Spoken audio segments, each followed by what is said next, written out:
인위적인 어떠한 그 방법이 과연 효과가 있겠는가 싶어서 저는 이제 여러 차례 건의를 한 게 방법은 맞습니다. 그러나 지금 방법이 아니고 좀 더 그 점진적인 방법을 했으면 좋겠습니다라고 누차 우리 부총리님을 유시해서 교육부에 얘기를 했습니다. 그게 이제 뭐냐면 첫째, 이름을 바꿨을지언정 우리가 자율개선, 뭐 역량 강화, 재정 지원 제한대학 이렇게 있는데 세 부류에 대해서 나눈 거에 대해서는 저는 동의합니다. 그러나 이게 마치 학교의 서열 문제라고 보는데 거기에 대해서는 조금 사고를 틀리게 한다면 이런 제안을 했거든요. 옛날에 우리 그 TV 프로그램에 나는 가수다라는 프로그램이 있었습니다. 굉장히 선풍적인 인기를 가졌지 않습니까? 그게 이제 뭐였냐면 그 선발 방식에 있어서 과거 생각지 못했던 방법 아닙니까? 그 결국은 어려운 탈락자를 먼저 탈락시키잖아요. 그리고 나머지 남아서 1, 2등을 뽑는 그런 절차를 밟았지 않습니까? 그러면서 지속적인 그 뭐랄까 서로 경쟁을 시켜서 발전하는 계기가 됐는데 저도 대학도 마찬가지라고 봅니다. 왜냐하면 재정 지원 제한대학들 있지 않습니까? 일단 위수조로 하자 이거예요. 그리고 거기에 지원해 달라는 얘기는 아닙니다. 먼저 퇴출을 가능하게 하자. 퇴출을 하려면 본인한테 기회를 한번 더 주고 또 나는 퇴출하는 게 옳겠다 싶은 대학은 퇴출하도록 해주자. 거기에는 첫째 아까 얘기했다시피 학생들의 문제가 제일 큰 문제입니다. 둘째는 내부 구성의 문제고 셋째는 지역사회, 지역 경제가 문제입니다. 그걸 해결하기 위해서는 학교의 자녀 재산에 대해서 여기를 결국 기금을 마련해 가지고 이 평가를 해서 첫째 그 학생들에 대해서 등록금에 대한 환불 아니면 이제 타 그 뭡니까 편입을 했었을 때 그 지원 아니면 더 남아서 하겠다 할 때는 그 학생들에 대해서 또 지원도 해줘야 되고 두 번째냐 내부 구성원들 아닙니까? 여러 교직원들이 일단 우선일 텐데 그 양반들 연금을 받는 사람도 있을 것이고 못 받는 사람도 있을 겁니다. 또 받는 사람들은 좀 낫지만 못 받는 사람은 실업 우리가 실업기금을 받을 수가 없거든요. 대학은 또 그러다 보니까 이 문제도 현실되고 또 이분들이 젊은 나이에 만약에 운명을 같이 해서 내가 퇴출하게 됐었을 때 기회를 줘야 될 거 아닙니까? 뭐 다른 기관으로서 아니면 다른 학교로서의 이동하고 다른 직업을 가졌을 때 거기에 대한 교육비 투자도 해줘야 될 것이고 어느 면에서는 생활급에 대해서 기본적으로는 해줘야 된다고 봅니다. 학교 재산이 있으니까. 그리고 이제 세 번째는 그 중에 그럼 구성원 중에 한 사람은 그 재단도 있을 것이다.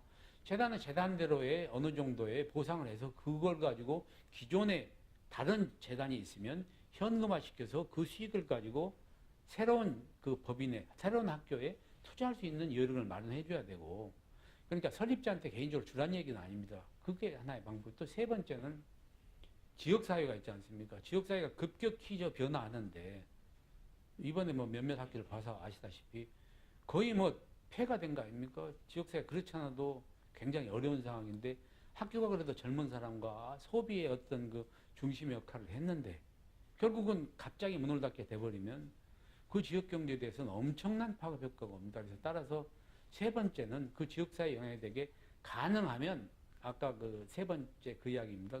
그 법인에 자녀 재산을 줬을 때는 거기에 대한 것을 기금화, 법인에 투자를 해서 그 지역에 쓰도록 저는 하면 자연적으로 나갈 사람들은 나가고 또 계줄 사람들한테는 한 번 더 그 모든 것을 투자해서 한번 해보고 또 안 되면 또 본인은 본인대로 그 수순을 밟으면 일단은 기본적으로 정리가 될 거라고 보고 저는 이제 아까 가바너스 문제에서 이야기할 때 법인 이사회는 학교 경영에 책임지지 마라. 분리해도 가능하다. 그러나 학교 경영에 대해서 책임을 물어라. 관리 감독하는 기관으로서 이사회는 반드시 필요하다. 저는 그렇게 생각을 합니다. 그래서 이 총장을 유시해서 뽑을 때 관여를 당연히 해야 되고 그 뽑았으면 그 총장이 잘하냐 안 하냐에 대해서는 이사회에서 최종적으로 연임을 시킬 것이냐 아니면 중도에 이제 연임을 끝나고 연임을 거부할 것이냐 하는 것은 당연히 있어야 된다고 봅니다. 그러니까 누가 뭐라 그래도 역할들이 각기 따로 있다고 봅니다. 마치 그 고발을 장려하는 사회 같아요. 다시 이야기하면 감사를 대비한 자료를 모으겠다라는 차원에서만 해결되면 좋은데 나중에는 그 자료들을 또 다른 용도로 쓰질 않겠냐 하는 우려를 갖게 됩니다. 그래서 여러 총장님들께서 굉장히 그 벌민 소리를 많이 하시거든요. 그게 지금 뭐냐 보니까 사소한 개인적인 어떠한 문제를 해결을 교육부를 통해서 압력을 넣겠다라는 그러한 그 경우가 태반이거든요. 그러다 보니까 정작 할 일도 제대로 못하고 하다 보면 이게 생각했던 그 정화 작업보다는 오히려 부작용이 더 크지 않을까 생각이 들어서 부총님께서 또 합의를 하셨고 또 저희가 입학금에 대해서 그 양보를 한 그 뭐랄까 반대급부로 그러면 앞으로의 문제에 대해서는 머리를 맞대고 하자 차원에서 이제 사학발전 협의회 발족을 서로 간에 이제 동의해서 추진하고 있습니다. 그래서 조직이 여기 나왔습니다. 근데 저희들이 이제 거기다 좀 더 붙여갖고 할 건데 저는 이제 그런 방법을 택해가지고 우리가 저 많은 그 접촉을 하고 이해를 서로 간에 그 하게 된다면 역지사지 입장에서 얘기를 하면 저는 가장 그 괜찮을 거라고 생각하거든요. 그래서 저는 그게 저희들한테는 큰 어떤 그 방법이라고 보고 기대를 하고 있습니다. 부끄러운 이야기인데요.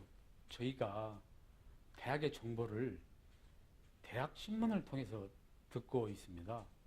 그러니까 저희 사청협이라든가 대기업이 있음에도 불구하고 학교들의 소식에 대해서는 굉장히 좀 뭐라 그럴까 어둡습니다. 그래서 우리 한국대학 신문이 그 역할을 얼마나 잘해 주시고 고마움을 존재인지는 저희들이 다 알고 있고 또 신문이 또 발전하기를 기원할 수밖에 없는 게 신문의 발전과 저희 대학의 발전, 즉 우리 커뮤니케이션의 네트워크의 가장 근본적인 그 역할을 우리 저 대학 신문이 해주시기 때문에 제 입장에서는 우리가 또 서로 돕고 또 발전할 수 있는 길을 좀 찾았으면 좋겠습니다.